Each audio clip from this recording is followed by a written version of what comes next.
Hi, my name is Missy Shields, and I'm the Vice President of U.S. Programs for buildOn.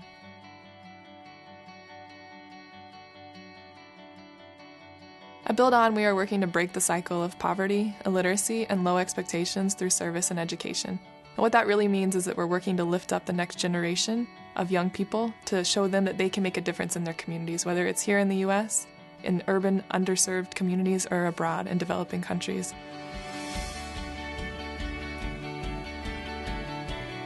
Urban youth face incredible challenges here in the U.S. There's hunger, they experience drugs, alcohol in their families, disjointed families. When they're going to school, often there's gang lines that they have to cross, which prevents some students from going to school, or depending on what's going on that day, they're not able to cross those lines. So there's incredible challenges. In the U.S., we work with urban high school students, and we empower them to go out into their community, see the things that they want to change, and work to address those themselves.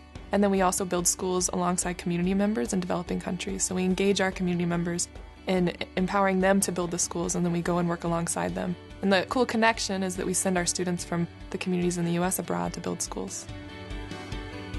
Our students in the U.S. physically go and build schools alongside community members in developing countries. We work in 6 countries around the world: Senegal, Mali, Malawi, Nepal, Nicaragua, and Haiti.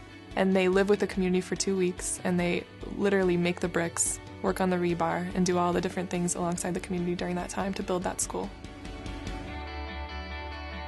Urban youth in the U.S. that go to build schools are changed in incredible ways. What we see is when they go to build the school, they come back and they realize the quality of education that they have. They stop taking it for granted. Sometimes we see that their attendance goes up as a result because they start to value that education.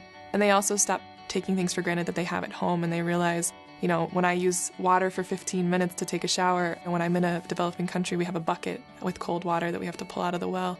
And so it changes their perspective on what they have and the opportunities that they can have in their future. If you're interested in supporting buildOn, we would love your financial partnership. That would allow us to go deeper into the communities that we work in, here in the U.S., working with underserved youth, as well as abroad in developing countries, to build more schools.